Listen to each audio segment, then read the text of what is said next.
આજની જય સદગુરુ સદારામ બાપાનો જય દોલતરામ બાપુરાનો જય સનાતન ધર્મનો જય કૃષ્ણ કનૈયા લાલ કી જય.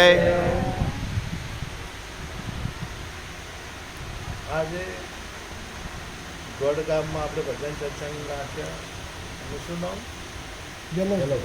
દલાભાઈને ખૂબ ખૂબ ધન્યવાદ. અને આજે સત્યનારાયણની કથા પણ કરી, ભજન પણ રાખ્યું. એટલે ખૂબ ખૂબ ધન્યવાદ. વિશેષ તો ભજનનો મુખ્ય હેતુ શું, આપણે એ જ વાત કરીએ. સત્યનારાયણની કથા રાખવાનો હેતુ શું, યજ્ઞ કે હવન રાખવાનો હેતુ શું, આ બધાના હેતુ હોય. આપણે વિવાહ કરવા હોય તો વિવાહનો હેતુ શું? કદાચ દીકરાના લગ્ન હોય તો વહુ લાવવી, મૂળ હેતુ તો વહુ લાવવાનો.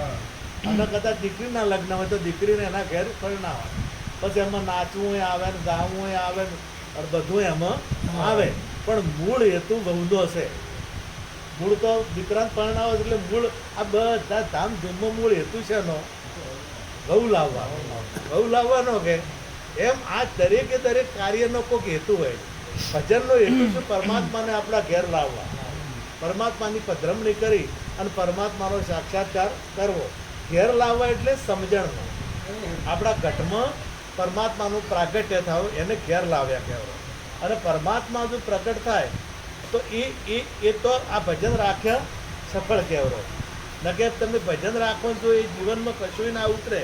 તમે વિવાહ કરો, બરોબર, લગ્ન કરો, અને લગ્ન કરો અને વહુ ના આવે તો લગ્ન ફેલ કે હે દીકરાને તમે બે ચાર જે વાંજેડા કહો કે વાંજેડા ડીજે લાવો અને રાત જાગો કરો અને આ બધું કરો અને ઝોન લઈને હોમાં ગોદરેજો, પણ કદાચ વહુ ના આવે તો આ વિવાહ ફેલ કે?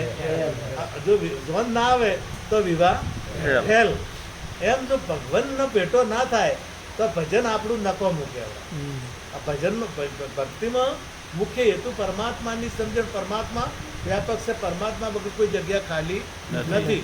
ભગવાન ઘટો ઘટ નહીં, પણ જે જગ્યાએ તમે હાથ મૂકો એ જગ્યાએ પરમાત્મા છે. પણ એને પ્રગટ કરવા માટે આ ભજન છે. આ ભજન આપણને માર્ગદર્શન આપે છે, રસ્તો બતાવે છે કે તમે કઈ જગ્યાએ જશો તો પરમાત્માની પ્રાપ્તિ થશે, તમે કઈ જગ્યાએ જશો તો પરમાત્માનો સાક્ષાત્કાર થશે, તમે કઈ જગ્યાએ જશો તો જન્મ મરણનો ફેરો મળશે, તમે કઈ જગ્યાએ જશો તો તમને આ ભજન શીખવાડે છે. આપણે હવે આ ભજનમાં શીખવાડે છે તો સ્કૂલમાં છોકરું ભણવા જાય અને એ બેહે અને એના મગજમાં ઉતારે તો જ એ પાસ થાય કે, અને તો જ એની ટકાવારી આવે ને. અને કંઈ ગમે તેમ બહાર બેસી રહે તો એની ટકાવારી આવે નહીં. ગમે તેમ જો કદાચ બહાર બેહે તો ગમે એમ દરવાજાની બહાર બેસી રહે, પણ માસ્તર કંઈ એના મગજ સુધી પહોંચતું નથી, એની બુદ્ધિમાં બંધ બેસતું નથી, તો એને એ ભણી શકે નહીં, એને ટકાવારી પણ આવે નહીં. હું આજની વાત કરું તમારા સત્યનારાયણની કથાની. તમે કેની કથા સાંભળી હતી? તમે સાંભળી હતી? હા, હવે તમે સાંભળી તો ખરા ને. આ બધા માટે પૂછો, તમારે એકલા માટે નહીં કહેતો. સત્યનારાયણની કથા સાંભળી કે કઠિયારાની? સત્યનારાયણ છીએ ગોમના હતા એવું હું આવ્યું. હા, સત્યનારાયણ ચોથી આવે એવું કીધું. હે, હવે રામની કથા ચાલતી હોય સમજવા. રામની કથા ચાલતી હોય તો રામની વાત આવે ને. હે, રામની કથા ચાલતી હોય કે ભાઈ રામ લંકામાં જ્યાં અને રાવણને માર્યો. રામ પછી લંકામાંથી પાછા સીતાજીને લઈને આવ્યા, બરોબર, અને તારકાને મારવા જ્યાં આ બધું આવે ને એમાં. પછી કંઈ યજ્ઞ કર્યો, સીતાજી પાસે મૂકી દીધા, આવે કે વાત. હવે કદાચ હનુમાનની કથા ચાલતી હોય તો એમાં રોમ આવે ખરા, પણ મેન તો હનુમાનનો આવે ને. હે, કે હનુમાન કેના પુત્ર? તો કે ભાઈ અંજનીના પુત્ર, બરોબર. હનુમાને શું શું કામ કર્યું? હનુમાન રોમને ચારે મળ્યા કે પંચવટીમાં રોમને મળ્યા. આવું હોય રોમ આવે ખરા, પણ કથા કઈની હોય મેન? હનુમાનની. હવે રામની કથા હોય તો હનુમાન આવે ખરા, પણ મેન કથા કઈની? હવે વિક્રમની કથા ચાલતી હોય, દાખલા તરીકે વીર વિક્રમની, તો વિક્રમ બેતાળ આવે ખરો, પણ મેન કથા કઈની હોય? વિક્રમની હોય ને. તમે જેની દાખલા કે તોરલની કથા ચાલતી હોય તો તોરલ મેનમાં જેસલ આવે ખરા, પણ મેન તો તોરલ કયા ગોમના હતા, તો એ જ્યાં શું કર્યું, તોરલને 4 જેસલને 4 મળ્યા, કેનો એમને ઉદ્ધાર કર્યો. અને જેસલની કથા ચાલતી હોય તો તોરલ આવે ખરા, પણ મેન કે ભાઈ જેસલ કેના દીકરા, જેસલ કયા ગોમના, અને જેસવાળે શું બારવટું કર્યું અને કોને ભેટવાથી જેસલનો ઉદ્ધાર થયો. તો જેસલની મેન વાત આવે. તો સત્યનારાયણની કથા જો આવતી હોય તો સત્યનારાયણ શું કર્યું, સત્યનારાયણ કયા ગોમ જ્યાં, સત્યનારાયણ ક્યારે કે અંદર દર્શન આલ્યા, આવું આવે કે ના આવે? આવ્યું હોય? કોઈને આવ્યું નહીં હોય. એમાં શું આવ્યું કે કઠિયારે કથા કરીને સત્યનારાયણ દર્શન આલ્યા. હે કલાવતીએ કથા કરી અને કલાવતીનું દર્શન આલ્યા.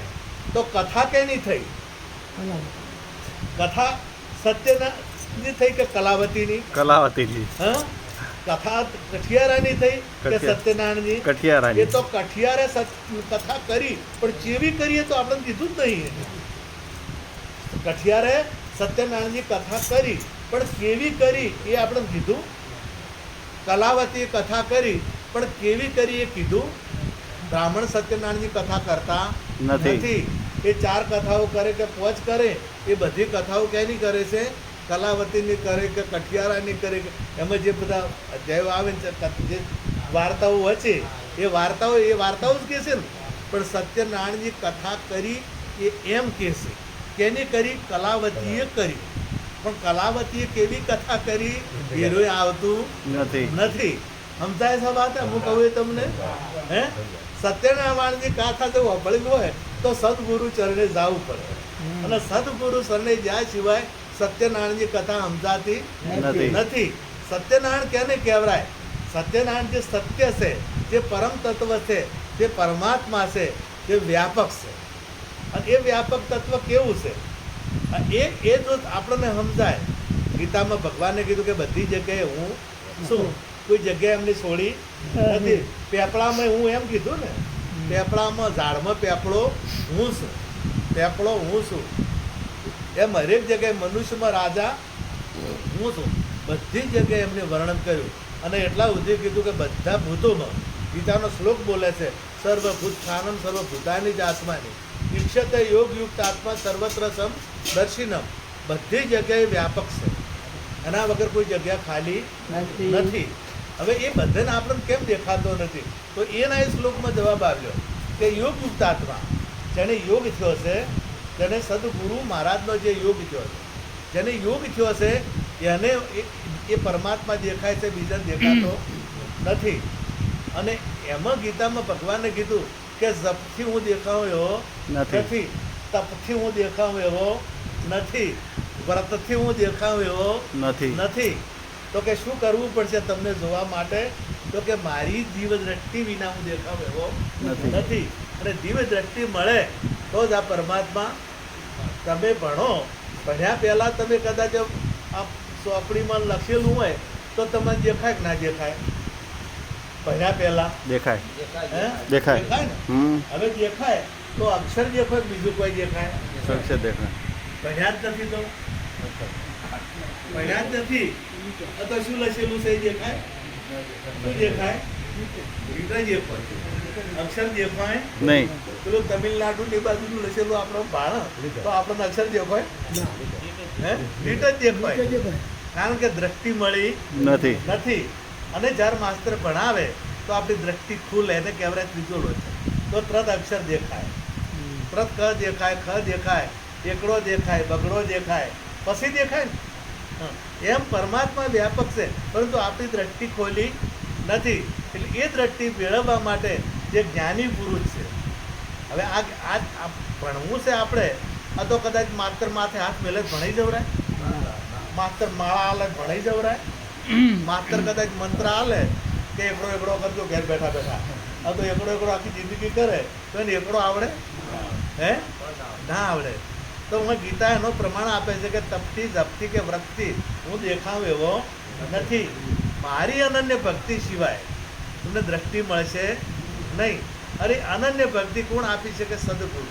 તો એમાં વાત કરી કે જે જ્ઞાની પુરુષ છે, જે તત્વ વેતા છે, જે તત્વજ્ઞાની છે એવાની પાસે આપણે જવું પડે. મહાભારતની આપણે મહાભારત રામાયણ આ ગમે તેમ વચો ને, મહાભારત પૂરું થયું તો જન્મેજયને મોક્ષ મળ્યો કે ના મળ્યો? મહાભારત આખું વંચાયું એટલે જન્મેજયનો મોક્ષ થઈ ગયો, બરોબર. ભાગવત આખું પૂરું થયું એટલે પરીક્ષિતનો મોક્ષ થઈ ગયો. તો ઘણાની 10 વખત મહાભારત વાંચવું છે તો એનો મોક્ષ થયો નહીં હોય. ભાગવત 10 વખત વાપર્યું છે, વાંચ્યું છે તો એનો મોક્ષ થયો નથી. કારણ કે શાસ્ત્ર આપણને સમજાય એવું, શાસ્ત્ર સીધું સમજાય ના, સીધી વાત સમજાય ના. કે ભેમ ખાય અને મોમો શકુની જાજરું જાય, આ વાત સમજાય તમે? આ વાત કેટલા જણાને સમજાય છે? હે કે ભેમે પેલા હાથી આકાશમાં ઉડે છે ને, હજી સુધી ફરતા હાડે, હજી ખોખા ફરે છે. તો પેલું ના માન્યું કે આવું હતું છે, આવું ના હોય. તો થોડી વાર પેલો પ્રાણ બંધ કરી નો જો એટલે બધા ધબ્બો પડ્યા. આ તમને શું સમજાય? મોમો શકુની જાય અને ભેમ ખાય, આ વાત મનાય? તો શાસ્ત્ર કોઈ દાડો જૂઠી કહે નહીં. ના, શાસ્ત્ર જૂઠું કહે નહીં, શાસ્ત્ર જૂઠું ના કહે. પરંતુ આ તત્વજ્ઞાનનો વિષય. મહાભારતનો અર્થ શું થાય? મહાજ્ઞાન લીન. એટલે મહાજ્ઞાન લીન એટલે મોટામાં મોટું જ્ઞાન. એનો અર્થ આપણને સમજાય ને. મહાભારત લખ્યું કે નહીં? ગણપતિ. અને બોલ્યા કોણ? વ્યાસજી. વ્યાસજી જયારે બોલતા હતા ને ત્યારે કીધું હતું કે હું જે લખું ને કે તમને શ્લોક સમજાય તો લખજો, ના સમજાય તો ના લખતા. એટલે આ આપણે વચન, અને જો આપણે ના સમજાય તો કોઈ દાડો મેળ આવે. તમને હોય નક્કી કરાવો. આ પ્રાણનો ભેમ કેનો પુત્ર હતો? ભેમ પવન પુત્ર, પવન પુત્ર. અને આ જે ખાવાનો ધર્મ કેનો છે? પ્રાણનો છે. ખાય પ્રાણ અને જાજરું જાય અપાન. પ્રાણ ખાય અને અપાન જાય. અપાન એટલે શકુની અને પ્રામ એટલે ભીમ. આ ભીમ ખાય કદી ધરાતો જ નથી. તમે વર્ષોથી કહો છો 80 વર્ષના થયા તો એ ધરણો હે? એ ધરાતો એ કોઈ દાડો ના ધરાય. એ ખાય પ્રાણ અને જાય અપાન છે.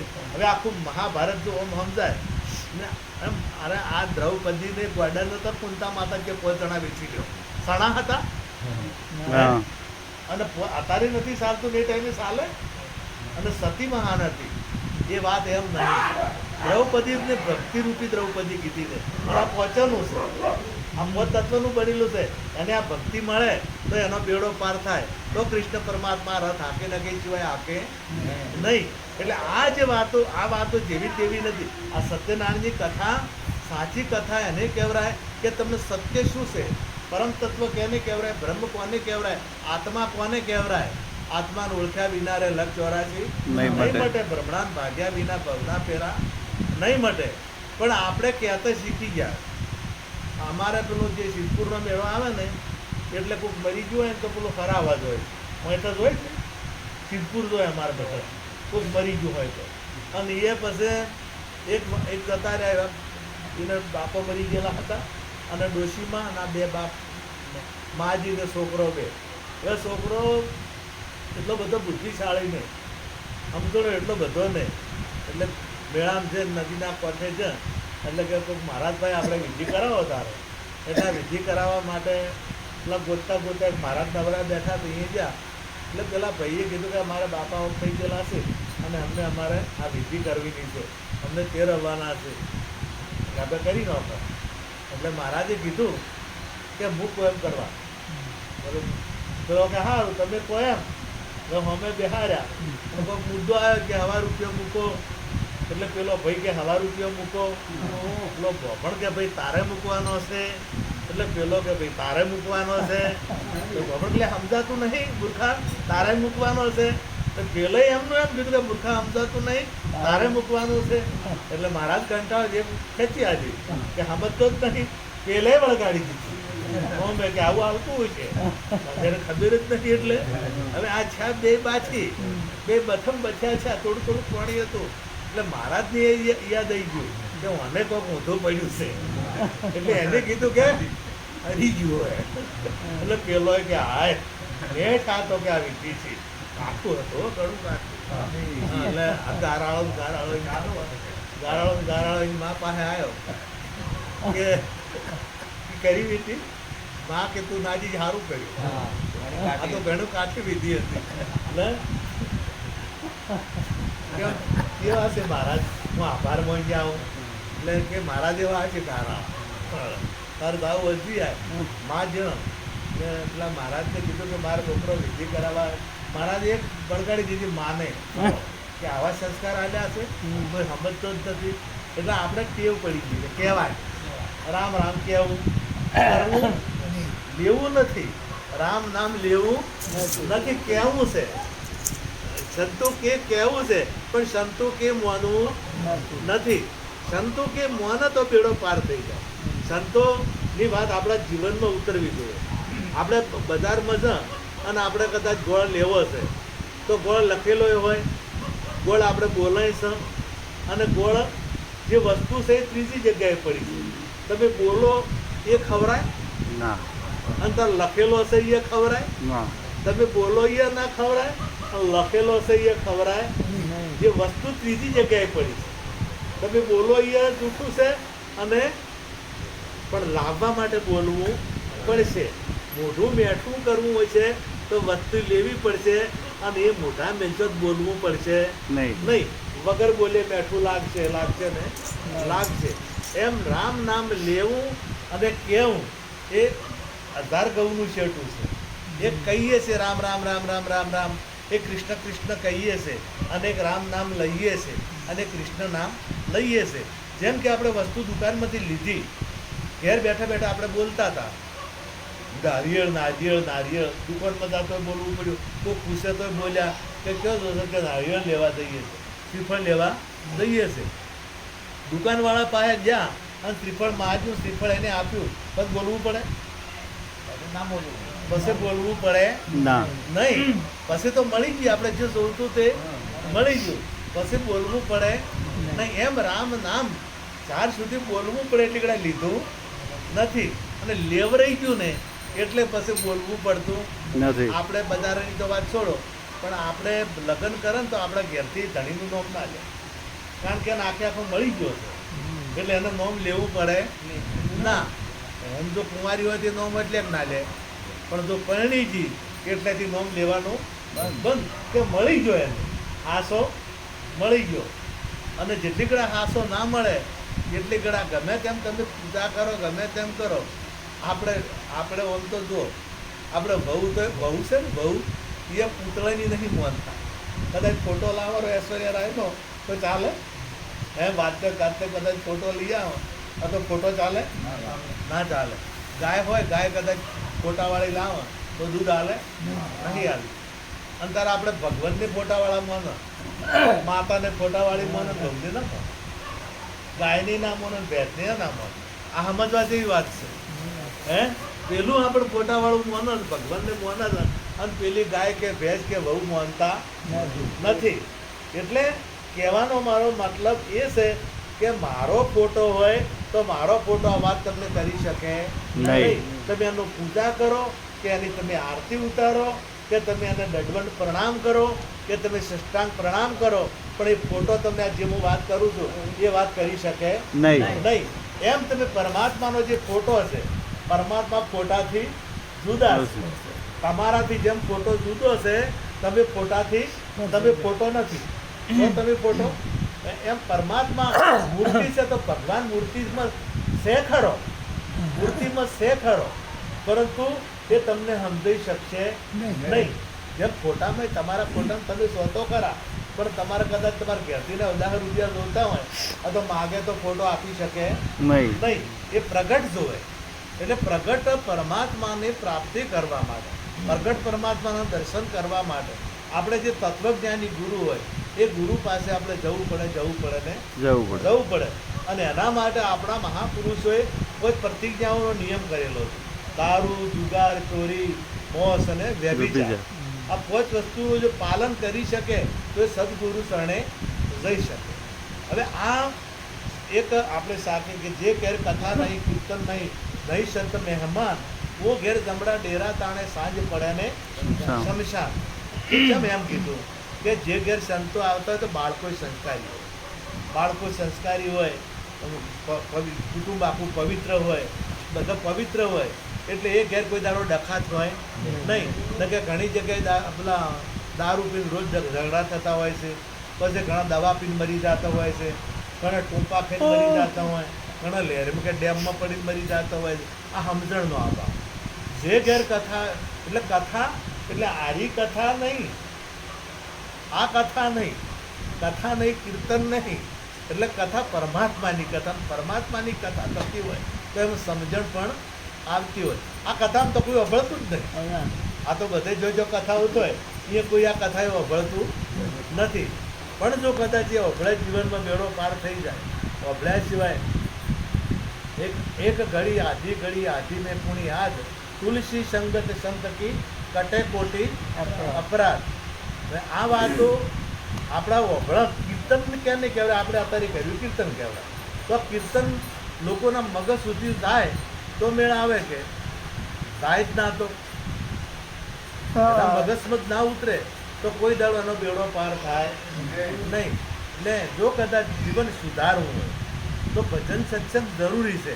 પણ ભજન સત્સંગ વફળો તો ના વફળો તો કોઈ સમજણ આવે, વફળ્યા સિવાય કોઈનું કલ્યાણ થાય નહીં. એટલે પહેલી ભક્તિ કીધી શ્રવણ ભક્તિ.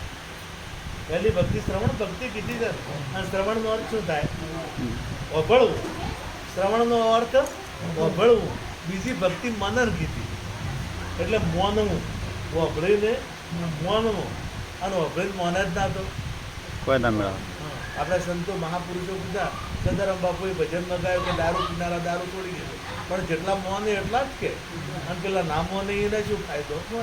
હે કે બાપુ મહાન થઈ ગયા પણ આમ એને શું? હું એનો બીજા નહીં શું? એ તો એ મહાન છે, એનું કલ્યાણ કરે. પણ તમારે કલ્યાણ ચાલ થાય કે તમે એમના શબ્દ જીવનમાં ઉતારો. તમે રામ બોલ્યા છે, રામના શબ્દ જીવનમાં ઉતારો.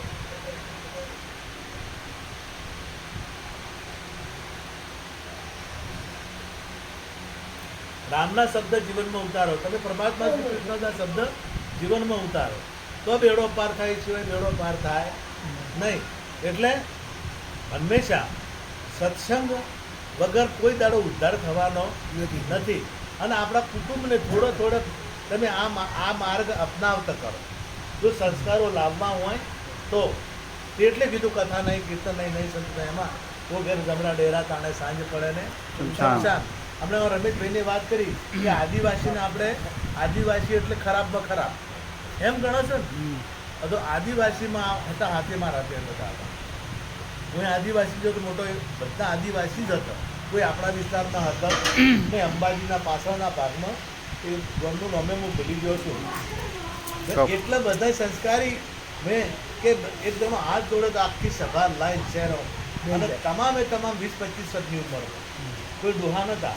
લગભગ 25 થી 30 વર્ષની ઉંમરના ગાળાના બધા, અને એટલી બધી લાઈન ક્લિયર. હાથ જોડ્યા ખાલી તો જમવામાં લાઈનમાં બેહો કહેવું નતું પડ્યું, એમ કહેવું પડ્યું નતું. અને તમે ઓમ બેહો એમ કહેવું નતું પડ્યું. અને જેટલા જય ગુરુ મહારાજ કરવા આવે એટલા બધા બબે જણ.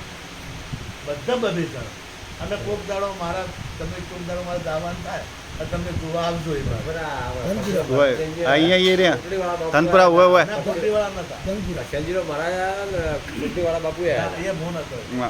ના એ આદિવાસી હા મોન હતો. એટલે આપણે તો હજી એના કરતાં ઘણા આગળ છે. સર નથી આપણે બહુ આગળ છે. તો આપણે આ બાબતમાં કેમ પાછળ? હું વડોદરા જાઉં છું, મહેસાણા જાઉં છું, કાઠિયાવાડમાં જાઉં છું, પણ એટલી બહેનો સંસ્કારી હોય છે, એટલું બધું પવિત્ર કે એક શબ્દ તમે એક શબ્દ એ દવા દેતા નથી. અને બાપુ સત્સંગ કરો, બાપુ સત્સંગ કરો, એટલો બધો ભાવ અને એટલી બધી જિજ્ઞાસા. તો આપણામાં કેમ આ જિજ્ઞાસા? આપણામાં આ જિજ્ઞાસા કેમ નથી? આપણી બહેનો કેમ આટલી હોશિયાર બનતી નથી? કારણ કે આપણામાં કોઈક ખામી છે, આપણામાં કંઈક ખામી છે. નહીં તો આપણા બીજા બધાને જો સંસ્કારો આવે છે, બીજા બધાને જિજ્ઞાસા જાગે છે, બીજા બધામાં ભણતર આવે છે, બીજા બધા પૈસાવાળા હોય છે, અને આપણે કેમ નહીં થતા? કારણ કે આપણામાં કંઈક ને કંઈક ભૂલ્યું હશે, આપણામાં કંઈક ને કંઈક તકલીફો હશે. એટલે આપણે આપણા ઘરથી શરૂઆત કરશે તો બીજા આપણા ઘરમાં આપણે સંસ્કારો હોવા જોઈએ. અને સંસ્કાર સંત આપી શકે, બીજા કોઈની શક્તિ નથી. આટલું કહી મારી વાણે વિરામ આપું. સદગુરુ મહારાજનો જય.